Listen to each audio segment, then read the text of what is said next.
I'm Swimming Pool Steve, and here are 6 things about swimming pools that you didn't know, or probably didn't know, or definitely didn't want to know. So the first thing is that there is a non-zero number, a non-zero amount of poop in swimming pools, a calculatable amount, in fact. 0.14 grams of poop per person is what the multiplier is for the average person based on CDC testing. And that is why 68% of tested public swimming pools test positive for E. coli, indicating fecal contamination. And so that's all I can think about. Anytime I see one of those, pictures or video of like just hundreds or thousands of people crammed into these water parks, it's like, okay, so like how many people before you have an actual pound of poop? I definitely shouldn't invest that much mental energy into thinking about that, and neither should you. So let's move on to something more interesting that you might not know about swimming pools. Let's say you have a 20 by 40 swimming pool. It's a pretty common size for a pool. Let's say you lost 1 inch of water. It's not very much, right? Just 1 inch. Did you know that 1 inch of water in a 20 by 40 swimming pool would be 500 gallons of water? So like those big plastic buckets that you get at the local hardware store, that's a 5-gallon bucket. You would have to fill that bucket up 100 times and pour it out in order to lower the water level in a 20 by 40 pool by 1 inch. It's kind of amazing when you look at it in terms like that. It doesn't seem like that much because it's only 1 inch, but it's actually a crazy high amount of water. So when you have a pool and you're like, oh, I lost like 3 or 6 inches of water this week, it's like, that's a lot of water. You should probably find that leak.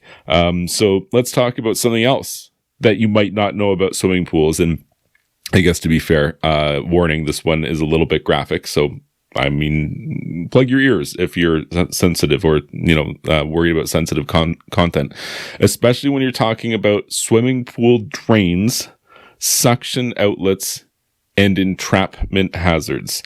These words terrify me as a swimming pool professional because I know the reality, and the reality is that pumps are scary powerful.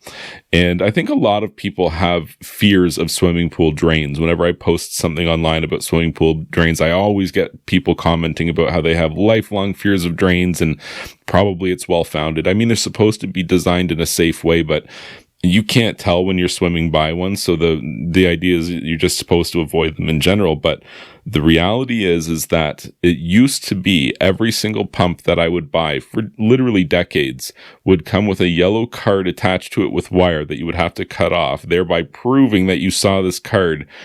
And the card would read, warning, this pump can trap, drown, and disembowel you.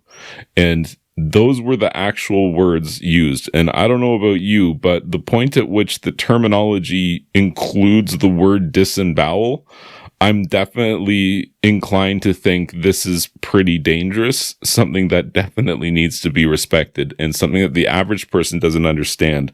Like a tiny swimming pool pump would be like a 0.5 horsepower swimming pool pump, and trap, drown, and disembowel you. And that's to say nothing of a gigantic 3 horsepower or some commercial rated 5 or 10 horsepower pump. So just know that pumps are scary powerful. Drains should be respected and avoided on the off chance that they weren't built properly or something is deficient with the system. And so just better to avoid that's for sure, because you definitely don't want to have anything to do with trapping, drowning, or disemboweling. That is not a laughing matter.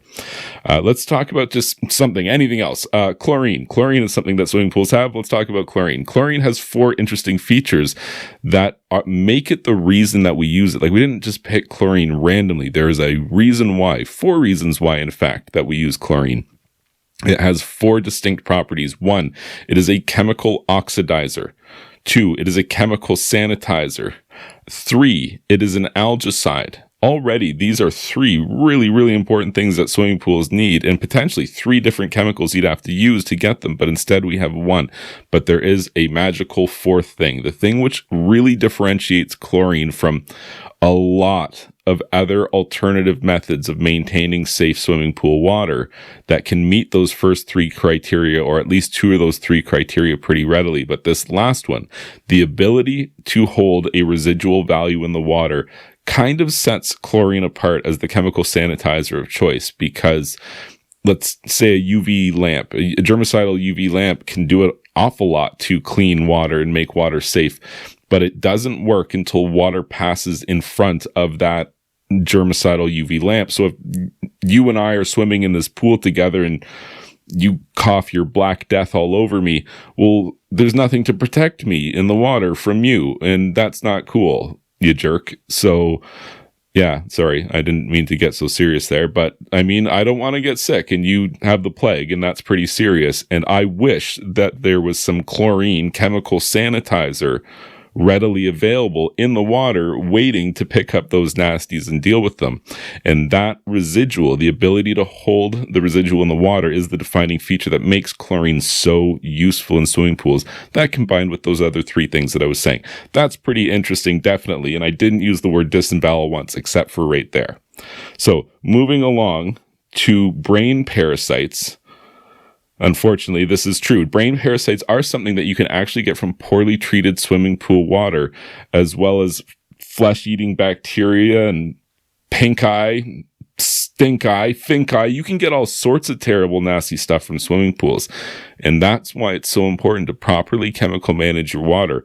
There's a host of things that could happen. And even in terms of trying to be safe, there's things that could be, if you manage your water well, you're going to avoid 99% of the problems. But what if a raccoon has been pooping in your swimming pool? That happens all the time. And you know what? Raccoons have some pretty insidious parasites that can cause absolutely terrible neurological conditions. So, I mean, there's probably a whole list of things you didn't know about swimming pools right there. In fact, you're probably listening to this right now in the backyard with a shovel, filling in your swimming pool while your kids are trying to swim in it, because you had no idea that these things are so dangerous.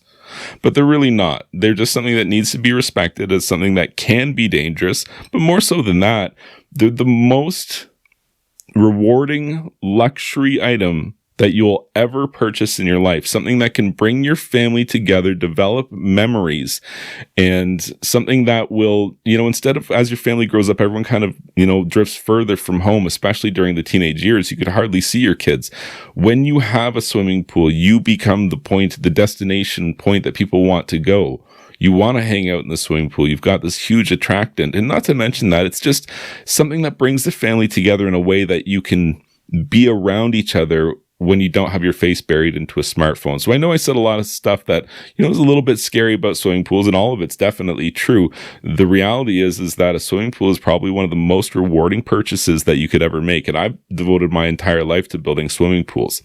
I hope that you found this information interesting. I hope you found it helpful. And if you did, please like this video and subscribe to my YouTube channel. And you can check out my website, swimmingpoolsteve.com.